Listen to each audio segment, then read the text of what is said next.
Hello everyone and welcome to another Mate Nason video. I just got done uploading a video about 10 games that are great. Games that I really enjoyed when I first played them. But after I started thinking about it, I realized they just weren't for me for some other reason or another. Which got me thinking that there are a lot of good games out there that have had replacements. Games that maybe started a genre or did something fascinating or interesting, but then another game or another designer took that core element and just made it better. And so here we are at this list, 10 games that there are better versions of out there. So let's jump right into it. Coming into number 10 is Snowtails. Snowtails is a very cute and interesting racing game where you're racing dog sleds. What an interesting theme. And basically how you race these dog sleds is you play cards of different number values, 2s, 3s, 5s, things like that. And when you add these numbers up together, it gives you your forward speed, how many spaces you're going to go. But the difference of those numbers steers your dog sled around. Maybe you'll start drifting to the right or drifting to the left, and you have to maneuver your way around turns and through trees. Really, really cool and interesting. What kind of bounced off me for this game though is the math. Not that 5 minus 3 is hard, but you had to think a lot about, okay, how far are you going forward, where's that tree at, how many spaces do I need to move left or right. There was just so much going on in what should be a very lighthearted, simple racing game, and that's why I think that game is replaced by Flamme Rouge. Flamme Rouge is another amazing racing game that uses a very similar mechanic, cards. You just play a card that says how many spaces forward your bike goes. However, instead of managing one dog sled team, you're managing two cyclists. And what you're trying to do is play one cyclist and the other to help draft each other, cut down wind resistance in order to get slipstream bonuses. So you're trying to think about where the other players might end up, and you have control over where your bicyclists will end up in order to try to get those bonuses. There's not a lot of math in it, just that. Comparing two cards and seeing where your bikes are going to end up compared to everybody else. Such a phenomenal game. Highly recommend Flamme Rouge.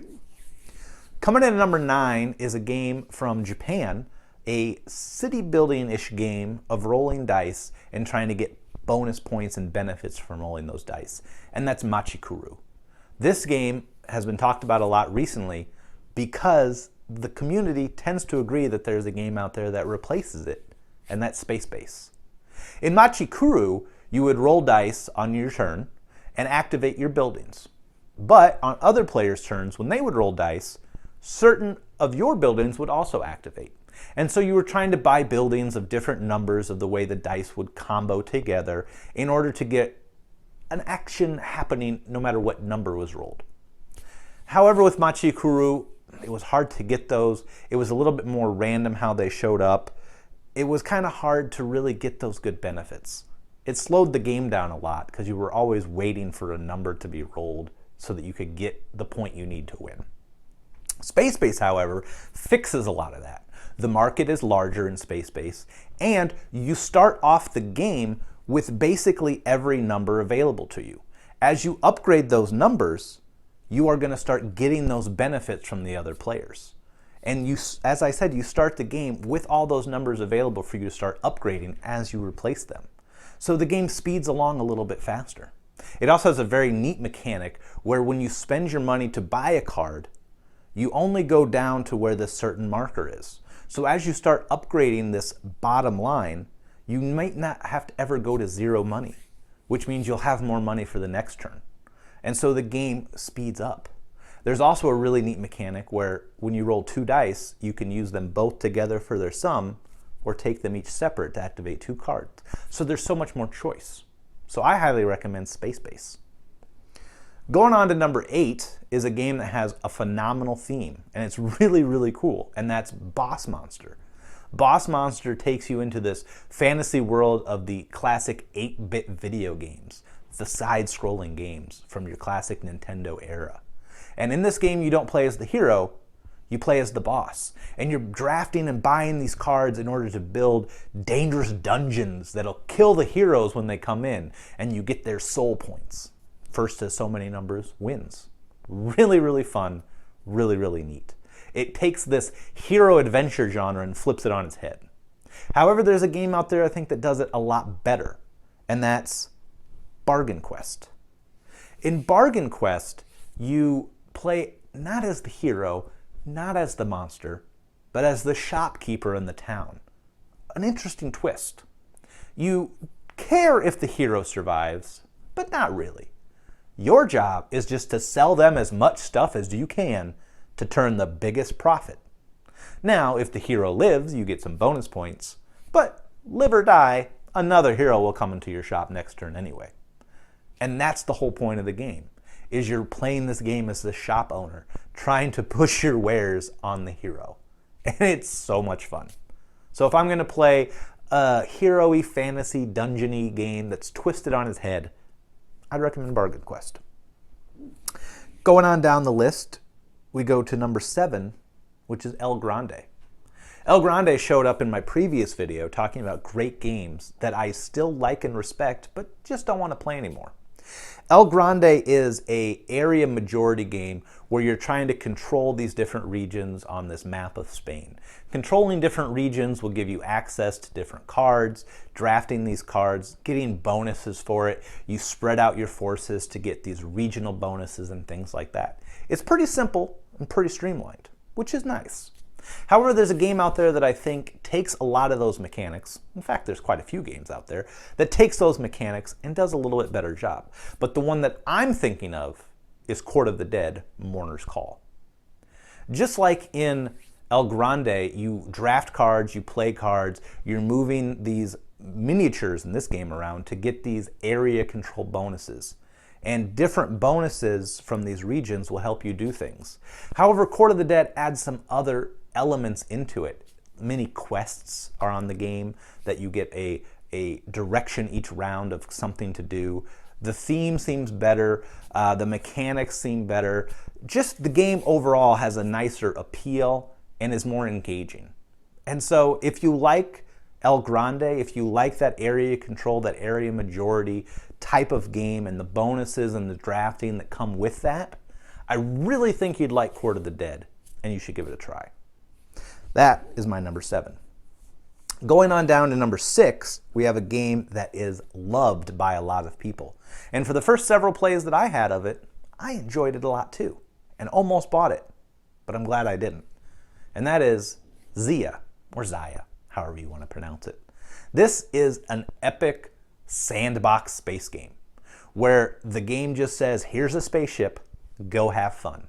You fly around, you can be a pirate, you can be a merchant, you can be a bounty hunter. You can basically explore this whole universe and then trade goods, legally or illegally, to try to get victory points. And then upgrade your ship, maybe go fight other players around the board. The world is your oyster. However, the game is really, really long. It's got a huge rules overhead. And I do not care a lot about other players' turns, which can be extremely long as they're flying around and upgrading their ship and trying to figure out what to do. It doesn't hold my attention in a good way.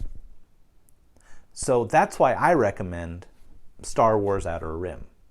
Now, of course, I'm biased because I love this IP, but Star Wars Outer Rim takes the concept of Xayah and distills it down to its essence. It kind of does the opposite of what I was talking about with El Grande and Court of the Dead, where El Grande was very simple and streamlined, and Court of the Dead just really buffs it up to the next level while still keeping that mechanical theme.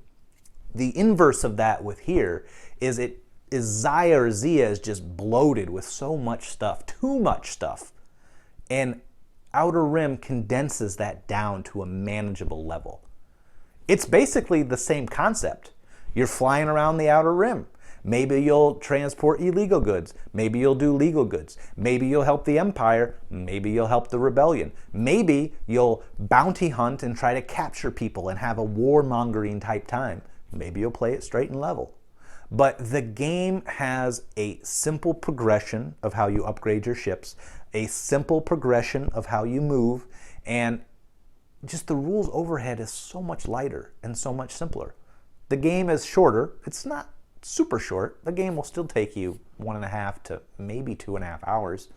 But unlike Xayah, where you're waiting around for whatever feels like 10, 20 minutes in between turns and you're playing a 3-4 hour game, this game you're interested in the other players' turns as you're seeing what are they buying, what goods are they dropping off, where are they at, maybe I need to steal one of their crew members for my bounty.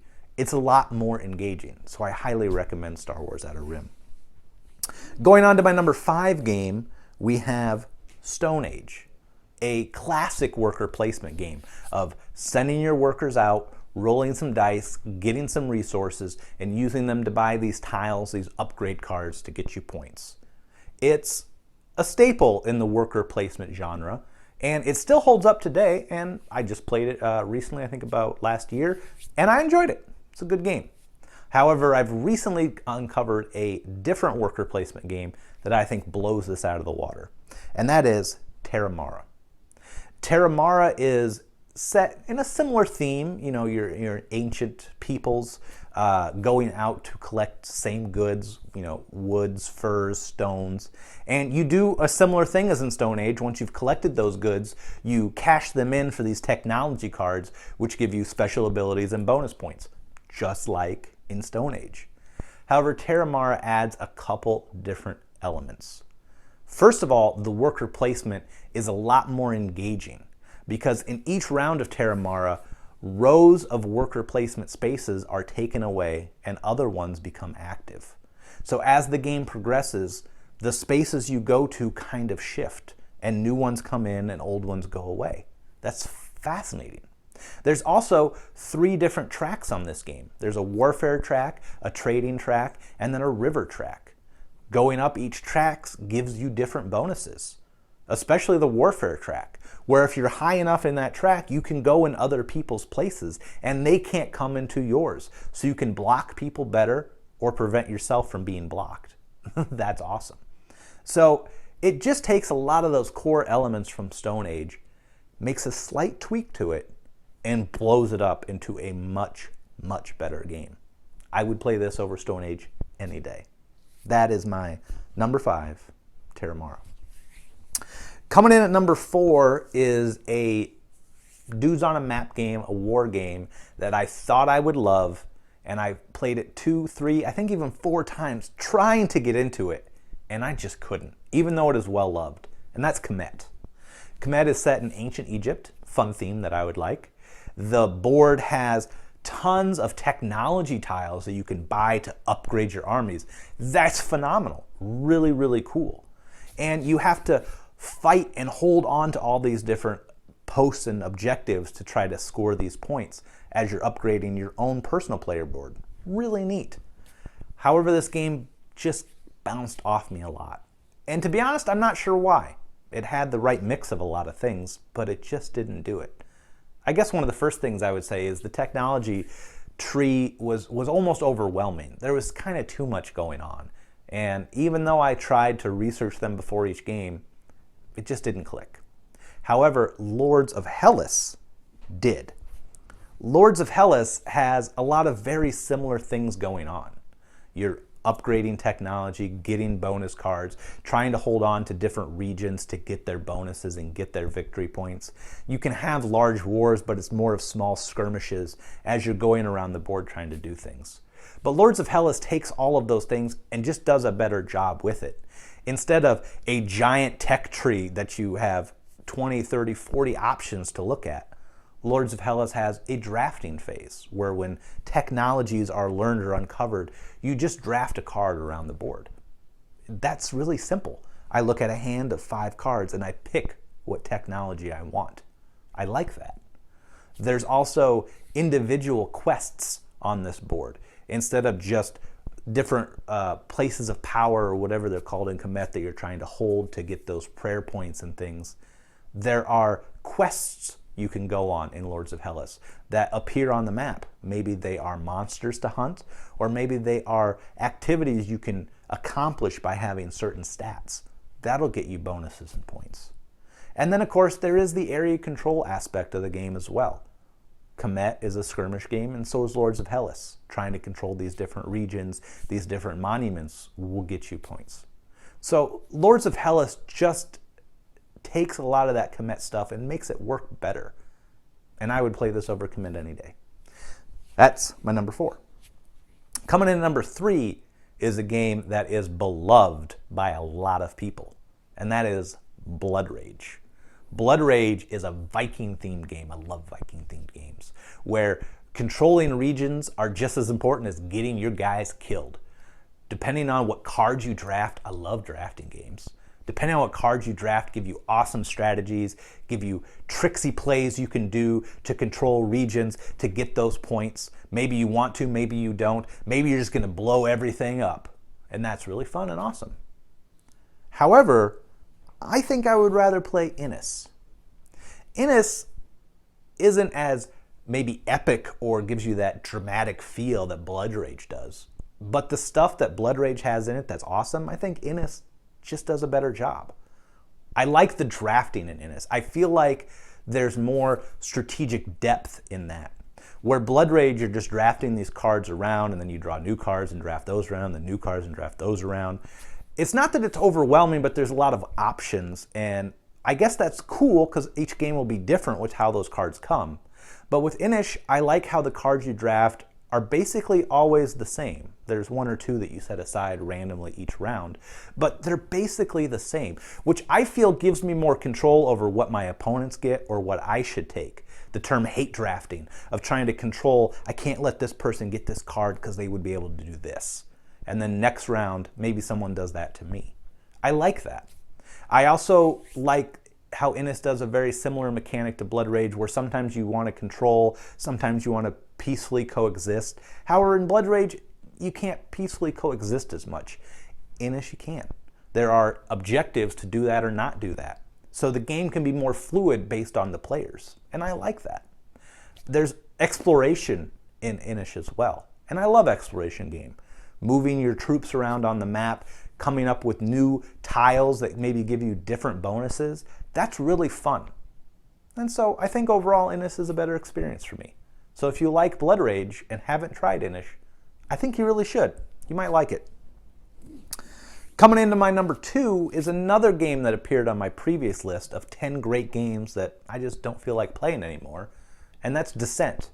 Descent is a phenomenal dungeon crawling game. It's a co-op game where you can play against another player who's the overlord, and you're trying to dive in this dungeon, get the treasure, beat the baddie, and get out. Tons of fun. And like I mentioned in my last video, the game that killed this one for me, and maybe for a lot of you out there, is Gloomhaven. It just does the same thing better. In my last video, I talked about how there's a lot of alpha playing or quarterbacking that can be done in Descent. People's abilities are face up. You kind of know how the characters work. More experienced players can see how things jive together a little better. And so it takes away some of that player agency, and I didn't like that in Descent. Gloomhaven, however, gives you back that player agency in the form of playing these action cards. You know what's in your hand, but you can't share that information with other players. You can try to do your best to strategize. I can go over here, and I think we maybe need to do this, but how that's actually accomplished is solely up to the players in playing their cards. Not to mention the leveling up is much better in Gloomhaven, the overall story is better, the campaign's better. It's just a better game in every aspect. So if you do like Descent and haven't tried Gloomhaven, and I don't know how big of a population that is out there, you should. And that's my number 2. And this brings us to number 1, which is in fact a game that was my number 1 game for a long time until it got replaced by my new number 1 game. And that is Game of Thrones, the board game, which was replaced by Twilight Imperium, 4th edition. Both games actually by Christian P. Peterson. Who knew? Game of Thrones, what brought me to that was the world. I liked the books, I liked the TV show until recently, and I just enjoyed the epic scope of this Game of Thrones board game. Sitting down with my friends around a large table for 5, 6, 7, 8 hours, playing this epic story unfolding in front of us. Negotiations, sharing regions as you're trading your blows back and forth, ganging up on the leader, going to this politics phase of trying to be the king on the throne or the master of secrets, bidding and chipping in to beat the wildlings and get these bonuses by these blind bids. So much fun had in this game with a pretty simple rule set. If you've played Risk or Diplomacy or other similar games like that, it plays very similar, not a hard teach. However, Twilight Imperium, especially 4th edition, took those mechanics to the next level. You're still battling for area control as these objectives come out in Twilight Imperium, and that's probably one of the biggest things that makes Twilight Imperium better, the objectives. In Game of Thrones, the objectives are stagnant. You're trying to control these castles, these keeps. They're the same every time you play it, and depending on where you are or what faction you are, might dictate how you try to go after these. But it's always trying to capture these keeps. But in Twilight Imperium, you have a deck of many objective cards that come out randomly. Every game will be so different. Maybe it'll be a more economic game where you're just trying to get money to buy points. Maybe it will be a hack 'em, slash 'em epic war game as you're fighting over all these region tiles. The options are there for a mix, which makes each game more exciting. Both games, of course, have lots of different factions to choose from, but Twilight Imperium not only gives you more factions, but with the technology and upgrades you can do to those factions, make you feel like each game is more your own, as you can tailor these factions to your own playstyle, which is awesome and something you can't do in Game of Thrones.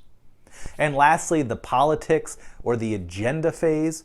Both games have that as you battle for control of the Iron Throne, or as you're trying to bid these influence chips to get rewards from beating the wildlings. And in Twilight Imperium, you are voting on these new laws and agendas. The big difference being in Twilight Imperium, what you're voting on are game-changing rules. They're huge bonuses or hindrances that you can, as a group, decide how to deal with it, how to hurt someone or help someone, how to hurt or help the table. And depending on how you're doing on the game, you might be able to control that phase. Or if you're a shrewd negotiator, you might be able to get your way. That's something that's also in both games, negotiation. However, in Twilight Imperium, there's more that you can trade, more that you can barter with, not just offering help or military support, which means the world is more wide open. If I'm going to play a long game that's going to take 6, 8, 9 hours to play, Game of Thrones and Twilight Imperium are both in that genre, and they both offer a lot of very similar things. However, hands down, I'll always be playing Twilight Imperium over this. So there you have it. There's my list of 10 games that I did love, that I enjoyed, but they've just been replaced by better games. If you enjoyed those 10 games, the first ones I talked about, you should probably try these replacements. At the very least, you'll probably like them, and possibly think they're even better. As always, thanks for watching. Hope you enjoyed it. Don't forget to like and subscribe, and stay tuned for more Mate Nation videos.